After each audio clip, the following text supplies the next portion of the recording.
제가 30분 정도 질의응답 시간을 갖도록 하겠습니다. 오늘 발표와 토론을 들으시면서 또 궁금했던 내용들이나 아니면 하시고 싶으신 말씀들이 있으시면 이 부분에 대한 이야기를 나눠보도록 하겠습니다. 네. 김상민 박사님 이야기해 주셨던 부분 중에 30% 소득공제 같은 경우에는 의료급여에서는 해당이 되지 않습니다. 그러니까 그런 상황에서 수급자들이 이를 체감하라고 얘기하는 것은 너무 어렵죠. 근데 저는 기초생활보장제도가 너무 많은 부분을 이런 식으로 움직이는 것 같아요. 약간 제도 개선을 하는 것처럼 보이지만 실제로 이것이 수급자들에게 체감되지 않는 방식으로 너무 많이 마사지가 되고 있는데 이 문제를 좀 충분히 해결하기 위해서 어떤 노력을 할 수 있는지에 대해서도 이야기를 해주셨으면 좋겠다는 생각이 들고요.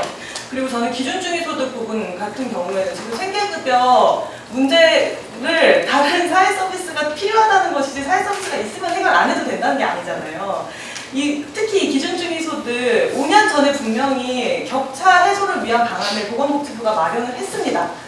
근데 격차 해소 하나도 안 되고 오히려 더 벌어진 것에 대해서 누가 책임을 지는 거죠? 이거에 대해서 누군가 해명해야죠. 이제 또 다시 수선방안 또 마련한다라고 하면 안 되죠. 책임 있는 자리에 다들 계시잖아요. 그거 같이 결정하셨잖아요. 그러면 이거 누군가는 책임져야 되고 해명해야 되는 과제이지 이제 또 다시 방안 마련한다라고 얘기하시는 거는 저 굉장히 절망스러운 일이라고 생각합니다. 그리고 보건복지부 과장님께 말씀드리고 싶은데요. 지금 이제 기초생활보장제도 맞춤형 개별급여가 10년이 되었습니다. 이 맞춤형 개별급여가 도입되면서 시민사회에서 가장 우려했었던 것 중에 하나가 급여가 분절적으로 여러 국토부라든지 이런 곳으로 이관이 된다고 해서 제도 운영의 책임 자체가 이관되어서는 안 된다는 점이었습니다. 근데 아까 이제 생계급여를 담당하고 계시다고 해서 저는 사실 좀 놀랐습니다. 기초생활보장과는 무엇보다 기초생활보장제도 전반에 대한 운영 책임을 가지고 있는 부서라는 것을 저는 명확하게 해야지만 수급자들이 겪게 되는 고충까지 분담하거나 아니면 책임을 지는 사람들 자체를 해체해버리는 이런 문제에 부딪히지 않을 것이라고 생각합니다. 그 부분에 대해서 좀 말씀을 꼭 드리고 싶었고 저희가 이제 맞춤형 개별급여가 도입된 지 10년이 되었기 때문에 그 과정에서 문제는 없는지에 대해서도 차분하게 좀 돌아보고 평가해야 될 필요가 있다고 생각하는데요. 이 기준중위소득의 도입 취지가 상대적 빈곤선을 반영하겠다는 것이었는데 이런 것들을 전혀 반영하지 못하는 방식으로 움직이고 있는 제도에 대해서 보건복지부 역시 해명과 책임을 질 필요가 있다고 생각합니다. 의료급여 같은 경우 환자들인데 환자들한테 일을 강요한다는 게 많이 되나? 저는 그렇게 해석했기 때문에 당연히 이제 일을 못하시는 의료급여 수급자들한테는 이제 의료급여를 통한 지원이 중요한 거지 일을 해가지고 의료급여 수급에서 어떻게 졸업해라 이런 것들은 저는 아니지 않는다 아마 그런 것들이 있었던 그런 개념으로 들어온 게 아닌가 이렇게 저는 그때 이해를 했고요. 기준중위소득은 아마 그렇죠. 선생님도 할 말이 많으시고 아마 박영학 박사로서도 할 말이 많으시고 저도 할 말이 많고 근데 이거는 저도 개인 연구자라 뭐 어떻게 할 수는 없는 거고 아마 어디죠? 정부라든지 기재부라든지 이런 쪽과 같이 논의하면서 좀 해소해 나가야 되지 않을까. 그리고 그렇죠. 어쨌든 상대 빈곤을 해소하기는 하는 게 해야 되는데 시간이 좀 소요되지 않을까. 좀 고민이 필요하지 않을까. 그리고 사회적 합의가 필요하지 않을까. 이렇게 생각하고 있습니다. 맞춤형 개편이 되면서 이제 제도가 통합급여에서 개별급여로 가면서 조금 후퇴되는 부분이 있는 게 아닌가라는 거는 아까 말씀 주셨던 제도 간에 이게 전자체계가 좀 분산되면서 이게 서로의 연결고리가 약해지는 거 아닌가 그거는 고민을 저도 하고 있고요. 아까 말씀드린 생계급여를 담당하고 있다는 것을 이제 그 정책을 이제 예산을 집행하고 이제 이런 의미라고 받아주시고 말씀 주신 대로 모든 급여의 제도 총괄과 전체 뷰를 보는 거는 기초생활보장제도에서 과에서 저희가 바라보도록 하겠습니다. 그리고 기준주의 소득은 말씀 주신 대로 점점 이제 격차가 이제 격차를 해소하려고 했던 의도 20년도에 결정했던 것이 6년이 지난 결과 이제 그렇지 못한 부분에 대해서는 저희도 이제 리뷰를 하고 있고 그게 이제 안에서의 또 디테일하게 검색을 해보면 이제 기본 증가율과 뭔가 추가 증가율이 있고 또 기본 증가율은 또 뭔가 또 단서 조항이 있고 이제 약간 이제 이런 협의의 결과물로서 이제 6년이 왔고 그 결과로서는 그 격차를 이제 해소하지 못했다 그런 반성을 좀 하고요. 이제 그 산정 방식이 이제 올해까지 적용이 되고 이제 또 내년부터는 또 새로운 산정 방식을 논의해야 되는 때입니다. 그래서 중요한 때 맞춤형 급여도 10주년이 됐고 또 그런 식의 중요한 때가 됐으니만큼 말씀 주신 내용을 잘 받아서 생계 소위라든지 중생본에서 충실하게 논의할 수 있도록 준비하도록 하겠습니다. 네, 또 질문 있으실까요? 네. 우리가 생계 주거 때문에 부자 되는 사람은 따로 있습니다. 방은 그대로인데, 응? 이제 우리가 10년 전에는 집주인이 바뀌지 않고 있다가 바뀌다 보니까 2년마다 5만 원씩 이렇게 올라가서 지금 34만 원인데 이게 정부에서 세는 돈이 너무나 많습니다. 생계 주거를 줄 게 아니라 그 사람한테 그 두 가지 보장을 줘갖고 이 사람이 내게 하면은 집주인들이 그렇게 올릴 필요가 없는데 정부의 법률은 없습니다. 이게 너무 불이익하고 지금 이 에어컨 문제도 우리가 틀 수 있는 권한을 안 주고 집주인이 자기 마음대로 하다 보니까 정부에서 돈이 새는 거는 많은데 실제 점검이 없는 게 우리나라의 한계점이라 저는 봅니다. 분명히 우리 조건부 일할 때는 이 방세 때문에 근데 이러다 보니까는 방을 하나 고쳐주지도 않는데 1년에 5만 원씩 올라가는 거니 2년에 5만 원씩 올라가는 거는 이건 부당하다고 저는 봅니다. 그럼 이런 거를 정부에서 나와서 진짜 이 방이 합당한 안 한가를 저는 점검해 줄 시간이 되지 않았나 하고 또 문학카드에 대해서 하나 우리가 14만 원의 이 돈은 수급자한테 굉장히 소중한 돈입니다. 근데 기차는 대로 왜 택시하고 우리가 버스가 안 되는지 이걸 열어줘야 수급자들이 우리가 지금 조합에서 환자가 있어서 어떤 때는 이제 병원까지 아침에 이제 모셔다 드리고 그분이 11가지 질병이 있다 보니까 한 3시간, 4시간이 걸리면 우리가 조합사가 돌아볼 수밖에 없고 그분이 이제 택시를 타고 올 수밖에 없습니다. 그럼 이 문학카드 14만 원을 그렇게 열어주면은 수급자들이 굉장히 큰데 이 정부에서 하는 거는 진짜 본인들이 의견 하나도 없고 자기네들이 하다 보니까 귀한 이 돈이 날파리처럼 새는 돈이 너무나 많습니다. 좀 이런 거를 우리가 진짜 한번 토론을 해갖고 이게 가르지 말고 어차피 주는 거 이 사람한테 줘갖고 이 사람이 지금 집주인가 할 수 있는 사람이 이렇게 해서 올라가지 않는 방세가 돼야 되는데 고쳐주는 건 없어요. 너랑 똑같은데 정부에서 이거는 니네 돈 아니잖냐. 그러면 집주인들은 하니까 우리가 할 말이 없습니다. 이거는 진짜 정부 시책에서 나와서 점검해주면은 몇 주가 진짜 들어가지 않아도 그거를 진짜 수급자들한테 딴 용도로 얼마든지 갈 수 있지 않나 얘기합니다. 또 다른 분 아까 손 드셨던 선생님.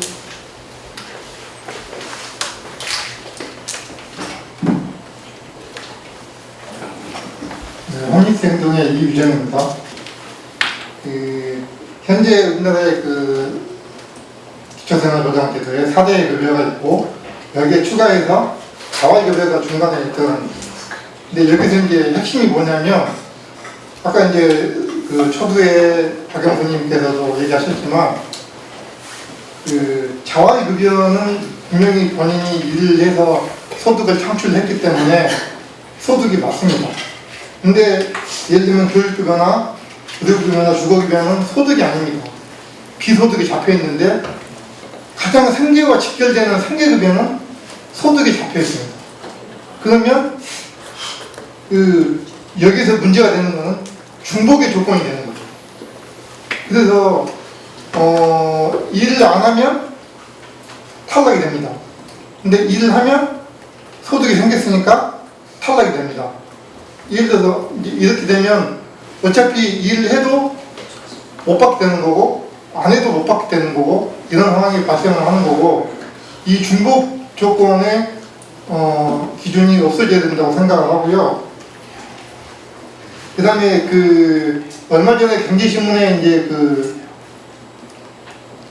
서울시 원룸 평균 주거 비용이 공개가 됐습니다. 근데 그게 평균 월세가 72만 원입니다. 그 정도의 지금 주거 비용이 상승이 됐는데 지금 주거 비용 35만 원 지금 지원해주고 있고 생계비가 76만 원 나오잖아요. 그러면 고시원이나 쪽방을 벗어나려면 거기 자기 생계비에서 30만 원 더 써야 됩니다. 그러면 나머지 40만 원 가지고 생계를 해야 되는데 이게 생계가 되겠습니까? 그래서 아까 이제 많이 얘기 나왔지만 그 기준주기소득의 이 산출 방식 자체가 바뀌지 않으면 이게 해결되지 않는다고 생각을 합니다. 쉽게 얘기하면 기본급 자체가 낮은데 매년 뭐 2%, 3% 인상하는 게 아무 의미가 없다고 생각을 합니다. 그래서 그 지금 그 주거비용이 평균 72만 원인데 지금 230만 원 이게 기준 중소득이다. 이게 지금 그 타당성도 없고, 그 다음에 우리나라에 그 실질 생활임금이라는 게 있습니다. 그게 뭐 280만 원, 300만 원 정도 된다고 알고 있는데 이 금액에도 턱없이 낮은 금액이 지금 책정이 되기 때문에 아무리 이게 해마다 이게 뭐 몇 퍼센트 올려줘도 이게 그냥 그 생색내기일 뿐이고 빈곤 탈피가 되지 않고 있는 상황입니다. 이거에 대해서 앞으로 어떻게 그 대책을 세워나갈 것인지 답변을 부탁합니다. 그 다음에 그 근로능력 이렇게 얘기하잖아요. 근데 사실은 그 단지 일을 할 수 있느냐 못하느냐 이게 아니고 국민 개인이 일을 했을 때 그 소득을 창출할 수 있는 소득 창출 능력이 그게 기준이 돼야 되는데, 그래서 원칙은 나이에 상관없이잖아요. 근로 능력에 상관없이. 근데 실질적으로 이게 복지를 지원하는 거는 나이, 지금 65세도 뭐 70세가 된다, 75세가 된다 이렇게 되고 또 문제가 되었잖아요. 그러면 그 사람이 뭐 나이 상관없이 그 사람이 1시간 일을 했을 때, 8시간 일을 했을 때 그 사람 소득을 얼만큼 창출하느냐 이걸 가지고 그걸 지원을 해줘야 되는 거지. 그러면 생계급여는 그 일 능력이 없는 사람한테 지원하는 게 아니고 일을 할 수 있는 능력이 있지만 소득이 턱없이 낮은 그 국민에게 그 소득으로서 주는 게 아니고 국가에서 주는 굶어 죽지 말라고 주는 보조금 지원의 개념이 돼야 되는데, 이게 안 되면 그 뭐 일한다고 못 받고 일했으니 안 한다고 못 받고 그러면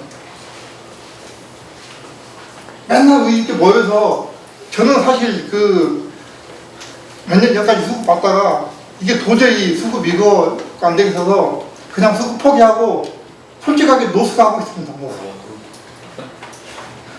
그러면 국민 개인이 오죽하면 생계비 포기하고 노숙을 하겠어요.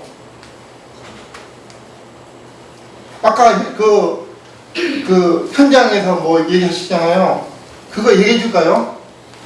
내 옆에서 자던 사람이요, 아침에 객사에서 죽어 나갑니다. 쪽방에서 살다가 아침에 구급차와 경찰차 와서 시체 싣고 나갑니다. 그거 보셨나요? 한 번도 안 와보셨죠? 와서 보세요. 어제까지 살다가 오늘 아침에 그냥 눈 감고 저승 갑니다. 이게 현실이에요. 제가 당사자니까 현실 그냥 더 얘기해달라고 하면 다 얘기해 줄게요. 여기서 마치겠습니다. 교육급여 같은 경우는 선정할 때 소득을 하지만 급여를 줄 때 이제 활동지원금을 주거나 주거급여 같은 경우는 좀 기준임대료라든지 수선비를 주는 식으로 분리가 되어 있는데, 만약 생계급여는 부충성이기 때문에 이제 다 그 선정 기준만큼을 드리는데 혹시 일을 하시면 깎이는데, 만약에 생계급여도 선생님이 말씀하신 대로 최저보장 수준을 도입하게 되면 급여가 깎일 수도 있습니다. 별로 좋은 게 아닙니다. 기준은 이 보충성 원칙을 우리가 어떻게 적용할 거냐에 대한 고민을 좀 하면 되는 거고, 그건 아마 많은 고민이 필요할 것 같고, 소득 창출 능력 관련해서 이 부분은 이런 것들은 아마 지금 정부가 우리 기초생활보장제도가 아니라 이미 밖에 아까 근로장려세제라든지 아니면 국민취업지원제도라든지 이런 것들이 있는데 아마 그런 제도들이 충분히 밑으로 안 내려오는 거고, 두 번째는 거기에서 일을 하시는 분들한테 일을 했을 때 일을 통한 소득 창출을 했는데 그 다음 이 사람이 이제 능력이 생기셔서 어디로 취업을 할 수 있도록 연결을 해줘야 되는데, 그런 것들이 지금 아마 복지부가 그건 또 복지부 역할이 아니라 고용부 역할이다 보니까 아까 누가 말씀하신 단절되어 있는 부처 간의 단절된 이런 문제들이기 때문에 최근에는 많은 박사님이나 연구자분들이 이런 단절된 전달체계를 어떻게 연결해서 선생님이 말씀하신 대로 내가 이제 일을 해서 뭔가 하고 싶으면 생계급여도 받으면서 저쪽 고용부 사업에 참여해서 일도 해서 거기서 이제 또 이게 취업 지원 서비스 넘어갈 수 있는 이런 루트들을 만들어야 되는데 아직까지는 우리나라 그 사회복지라든지 고용 서비스가 안 되는 문제가 있어서 그 부분은 계속 우리 기초생활보장제도 자활 플러스 복지랑 연계하려고 하는 그런 노력을 하는 걸로 알고 있습니다. 제가 다시 저 지른다 그러니까 근데 저 뒤에 밑단에 다른 저좀 질문에 마이크 좀 해주시면. 이제 크게 얘기했습니다. 네. 녹취 때문에. 네. 저는 동자공사학부항에서 일하고 있는 박승미라고 합니다. 아까 질문하셨던 거에 대해서 좀 계속 저도 좀 얘기하고 싶었는데요. 처음에 영상에 나오셨던 분 보시면 이제 그런 얘기를 하시죠. 얼마라도 좀 벌어서 했으면 좋겠다라고 얘기하는데 사실 그 수급을 받는다는 것은 저는 사회와 단절되는 거라고 생각을 합니다. 어쨌든 간에 이게 일을 할 수 없으니까는 이 정도에서 지원을 해야 된다고 해서 이제 살아갈 수 있게 하는 건데 그게 아니라 이제 살아갈 수 있게 만드는 제도를 저는 만들어야 된다고 생각을 합니다.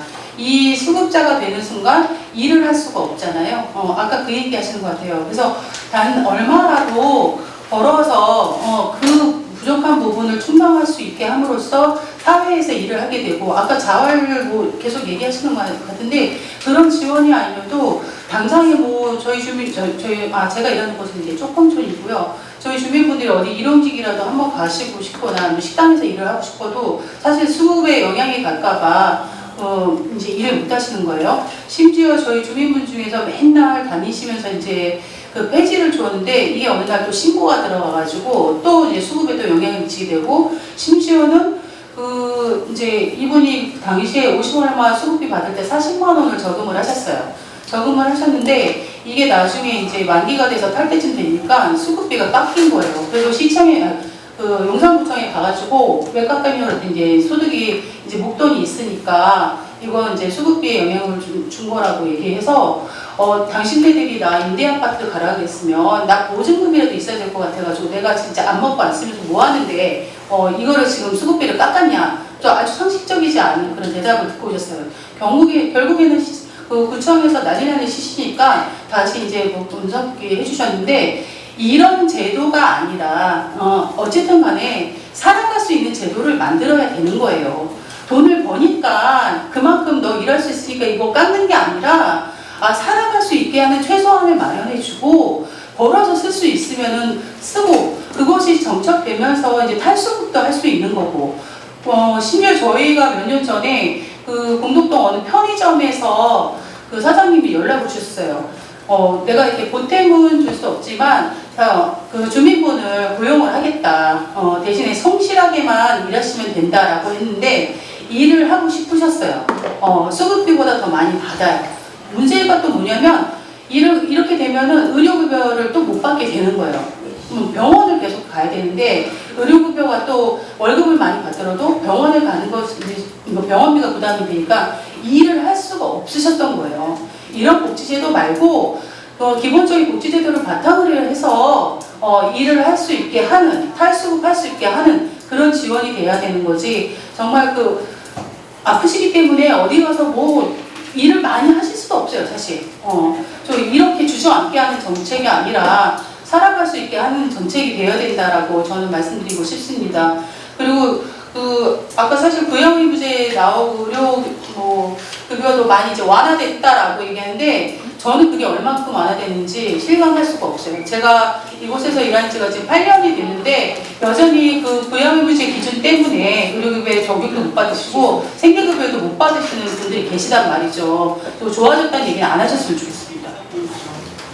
저도 이제 많이 고민하는 게 우리가 기초생활보장제도밖에 없다 보니까 기초생활보장제도에 있으려고 하는 이런 것들이 이제 그런 일을 했으면 탈락할까봐 이런 위기 상황인데 그래서 최근에 많은 분들이 얘기하시는 게 우리가 항상 쳐다보는 거 기준 중에서도 32%만 쳐다보고 있지만 32%를 넘어갔을 때 아까 박영아 변호사님 말씀하신 대로 32%를 넘어가더라도 생활할 수 있는 또 다른 뭔가의 제도가 있어주면 사람들이 일을 해서 나 기초생활보장도 벗어나도 밖에 나갔더니 또 다른 제도가 있더라. 그 대표적인 게 약간 애매하게 하지만 긴급복지 지원 같은 것들이 지금은 단순히 3개월밖에 안 주지만 그런 게 외국 제도처럼 좀 더 일을 하시는 분들이 지원받을 수 있는 국민취업지원도 확대된 실업구조 제도라든지 이런 것들이 있으면 그런 분들은 지금은 기초생활보장에서 벗어났지만 내가 일을 해서 정당하게 소득 활동을 하고 부족할 때 실업구조 제도라는 게 만들어지면 좋은데 우리는 지금 32%만 쳐다보고 있기 때문에 그런 문제가 생기는데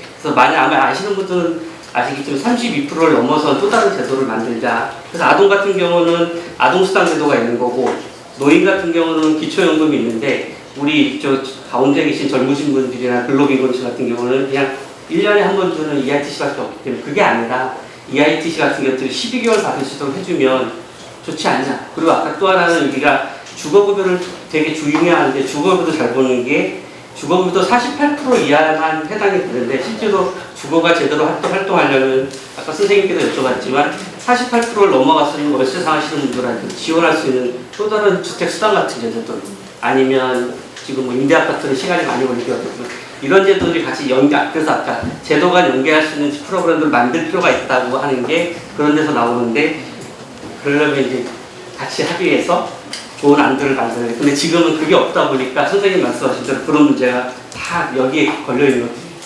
그래서 저도 개인적으로는 우리 32%를 넘어간 제도를 만들고 싶고 48%를 넘어간 선을 만들고 싶고 실제로 아까 저임금 근로자들은 180만 원인데 180만 원 이하에는 또 다른 한 3, 400만 되는 이 근로자들도 오늘 한번 신문 보시면 아까 안타깝게 아이들이 혼자 있다가 돌아가기 이런 것들 저임금 근로자 같은 경우도 급여를 최소한 국가가 해줘서 또 다른 제도로 연계할 수 있도록 해주면 좋은데 그게 선진국이라고 저는 개인적으로 생각하는데 아직 거기까지 우리가 좀 미치지 못한 것 같습니다. 선생님 말씀하신 걸 저도 가서 얘기하고 많은 교수님들이나 얘기하고 저기 이제 새로운 정부에 견의하는데 이제 그게 그 목소리가 어디까지 갈지는 잘 모르겠고. 네, 감사합니다. 혹시 또 질문 있으실까요? 청소년대 아닌데 나. 네. 저는 질문이라기보다 문제점 하나 얘기하고 싶은데요. 중앙생활보장위원회에서 중위소득을 결정하잖아요. 근데 그 회의가 비공개고 회의록도 공개하지 않잖아요. 그래서 전 중위소득이 너무 적어서 그게 문제점이라고 생각하거든요. 왜 공개하지도 않고 자료도 공개하지 않으면서 중위소득을 결정하고 그 중위소득이 너무 적어서 그게 문제점이라고 생각합니다. 네. 가서 꼭 말씀드리겠습니다. 네, 감사합니다. 말씀해주신 것처럼 기준 중위소득은 74개의 지지도와 연결되어 있기 때문에 우리가 이것이 어떻게 도출되는지 좀 명확하게 아는 것이 필요하고 그래서 그들 각자의 목소리도 책임감 갖는 게 필요한데 비공개라고 그리고 폐쇄적으로 이루어지는 한계가 지금의 어떤 현실과 연결되지 않을까 생각합니다. 또 말씀해 주신다고 하셨으니까 또 그런 것들이 개선되기를 또 기대해 봅니다. 혹시 다른 분들 말씀 있으실까요?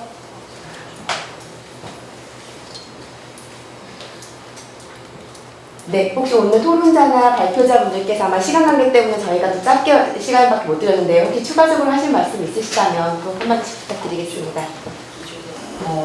국민기초생활보장법에 이제 뭐 최저생활을 보장하고 자아를 돕는 걸 목적으로 한다는 거고 주거급여법에서도 뭐 쾌적하고 안전한 주거생활 지원한다 이렇게 얘기를 하고 있는데 사실 법의 목적에 맞게 좀 운영되지 않는 부분이 있는 거죠. 그리고 이제 저도 계속 세 번째 하면서 이번엔 뭘 다르게 얘기할 수 있을까를 계속 고민했는데 이게 그렇게 제도의 진전이 없다 보니까 그렇지만 이제 매번 발견되는 거는 이거는 너무 부족하고 개선이 필요하다고 같은 얘기를 계속 반복해서 하는 것 같아요. 그래서 그냥 좀 잘 됐으면 좋겠다는 여러 문제를 얘기하셨는데 이거를 정말 좀 실질적으로 좀 변화가 돼야 된다고 한편은 생각하고요. 또 하나는 이제 뭐 주거급여 관련해서 아까도 말씀하셨지만 이 주거급여가 실질적으로 주거품질과 연계되지 않는 문제가 있는 거잖아요. 그러니까 쪽방이나 고시원이나 뭐 내가 살고 있는 환경은 변하지 않는데 주거급여가 기준 임대료가 높아질수록 주거비는 그 임대료도 비싸게 받고, 근데 그분들이 이제 공공임대주택이나 이쪽으로 주거 상향하지 못하고 계속 똑같은 주거 환경에 살 수밖에 없는 것들, 이런 것들도 다른 나라에서는 그런 주거 품질을 그 규제하거나 이런 걸 통해서 좀 보완을 하고 있는데 우리나라는 그렇게 되지 않는 그런 것들도 좀 봐야 된다. 그래서 오늘 다 모든 거를 다 다루는 곳이기 때문에 하나하나 세세하게 얘기하지 못하지만 되게 하나하나를 짚어보고 계속해서 이제 문제를 개선해 나가야 되지 않을까. 그래서 실질적으로 수급가구의 삶이 더 나아졌다는 거를 다음에도 또 이런 걸 한다면 얘기할 수 있었으면 좋겠습니다. 네, 감사합니다. 저는 아까 그 김태환 박사님께서 이제 다른 제도와의 연계를 많이 말씀해 주셨는데 저는 기초생활보장제도 내에서의 급여들이 연계 그게 중요하다고 생각을 해요. 그러니까 맞춤형 개별급여를 개편했던 이유는 어쨌든 이 계산식으로 성장 기준을 만들고 그에 따른 급여들을 받을 수 있게 하면서 뭐 탈빈곤을 하기 위함이었잖아요. 그런데 그 선 자체들이 너무 낮게 설정되었고 실제 지금은 약간의 소득이 발생하면 뭐 하나의 급여라도 탈락되면 그게 굉장한 위기로 올 수밖에 없습니다. 그리고 의료급여에서 소득공제가 적용되지 않는 건 저는 예산의 문제라고 생각합니다. 아까 말씀하셨던 그런 논리는 절대 아니라고 생각을 하고요. 그래서 지금의 기초생활보장제도가 아까 말씀해 주셨던 것도 그런 측면이라고 생각해요. 그러니까 근로능력평가에서 사실 이 근로능력평가라는 것 자체가 실제 일할 수 있는 사람들에게 어떤 질 좋은 일자리를 제공한다라기보다는 강제노동을 시키는 요인이 있다는 측면에서 사실 그리고 또 자활 일자리들이 굉장히 질이 낮은 측면이 있다라는 점에서 사실 그러니까 일자리 참여하지 않으면 수급권이 박탈되고 또 그렇다고 일자리에 참여하자니 뭐 내가 참여할 일자리가 없고 이런 되게 복합적인 상황에서 유연하게 좀 작동을 하면서 그러니까 어느 정도 일정 수준의 탈수급이 탈빈곤으로 이어질 수 있게끔 이 제도가 탄탄하게 만들어질 필요가 있다고 생각합니다. 이상입니다. 저도 그 토론은 적었는데 의료급여 2종이시면 이제 그 근로비용이 있다고 해서 2종으로 분류시키고 그래서 더 많은 지금 의료비 부담을 지금 밀고 있는데요. 문제가 있는 것 같습니다. 그래서 좀 이렇게 그걸 좀 동일한 수준을 맞추면서 아까 말씀을 하셨던 것처럼 그런 본인이 노동할 수 있는 그런 권리와 또 치료할 수 있는 권리를 다 상충한 게 아니잖아요. 그런 제도도 좀 필요하다는 생각이 들었고요. 그렇게 지금 의료급여 정률제 지금 대응 활동들을 하고 있는데 앞으로 많은 관심과 지지 부탁드립니다. 감사합니다. 네, 감사합니다. 과장님께 이번 중앙생활보장위원회 자료를 좀 공개 약속을 해달라고 말씀드리려고 했는데 가버리셔서 약속을 못 받아서 되게 아쉽고 제가 사실 2020년 중앙생활보장위원회 위원을 했는데 돌이켜보면 가장 후회되는 게 두 가지인데 하나는 그때 당시에 그 회의 공개라든지 그런 부분에 대해서 조금 더 이게 그렇게 될 수 있도록 분명하게 주장을 하지 못했던 거 하나가 너무 후회가 되고 두 번째 후회되는 거는 그때 기준중개소득 단계적으로 인상한다고 했을 때 지금 당장 인상하라고 강력하게 주장하지 못했던 것이 지금 오늘 이 결과 지금 현재의 결과로 이어진 게 아닌가 싶어서 이제 그 부분에 대해서도 후회되고 책임을 느끼고 있습니다. 의료급여와 관련해서는 사실 아까 그 말씀하신 내용이 좀 맞다고 생각하는 게 사실은 건강보험 받는 사람도 의료급여를 받는 사람은 병원에서 산 게 아니잖아요. 그러니까 그 의료급여라는 이제 건강보험 저소득층을 위한 건강보험 제도인데 그걸 이제 환자는 아니잖아요. 있을 수도 있고 아닐 수도 있는데 항상 환자인 건 아니기 때문에 사실은 근로소득 공제가 돼야 하는 게 맞는 것 같고요. 그다음에 기준중개소득과 관련해서 과장님 말씀하신 거 산정 방식이 지금 내년부터 이제 바뀐다고 했는데 이게 기준중개소득 그 통계자료하고 맞추는 거는 산정 방식이 문제가 아니라 일단 통계자료 맞춰놓고서 산정 방식 뭐 어떻게 할 건지 매년 어떻게 산정할 건지 결정해야 되는 건데 사실 그 부분에 대해서 계속 회피를 하고 계신다는 느낌이 좀 있고요.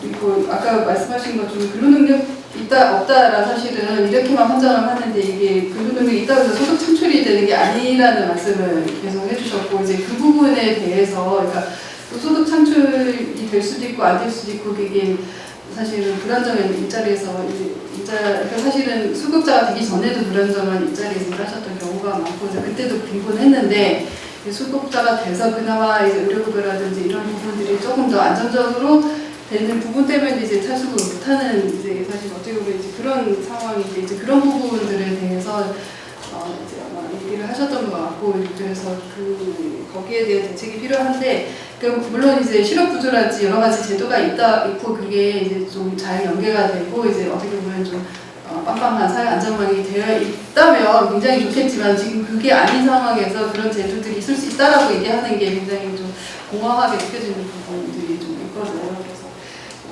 그런 말씀을 좀 드리고 싶습니다.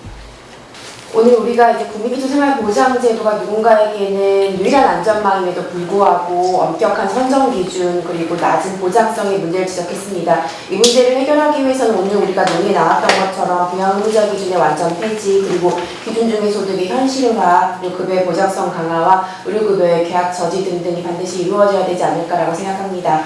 우리가 국민기초생활보장제도 부양의무자 기준의 단계적 폐지, 기준 중의 소득의 단계적 현실화, 단계적으로 뭔가를 시행했을 때 늘 중간에 중단되었던 그런 어떤 관행의 반복들을 좀 깨야 되지 않을까. 그리고 누군가의 사망이 있어야지만이 그제서야 약간의 보여주기식으로 제도 변화가 이루어지는 그런 비극의 반복 또한 우리가 해결해야 되지 않을까라고 생각합니다. 모쪼록 이 정부에서 사실 두 가지였었던 것 같아요. 제시된 것이 부양의무자 기준 완전 폐지와 기준 중의 소득에 대한 이야기였는데요. 이 두 가지만큼이라도 반드시 실현되기를 바라면서 오늘 참여해주신 발표자들 그리고 토론자들 그리고 함께해주신 분들께 감사 말씀 전하겠습니다. 수고 많으셨습니다.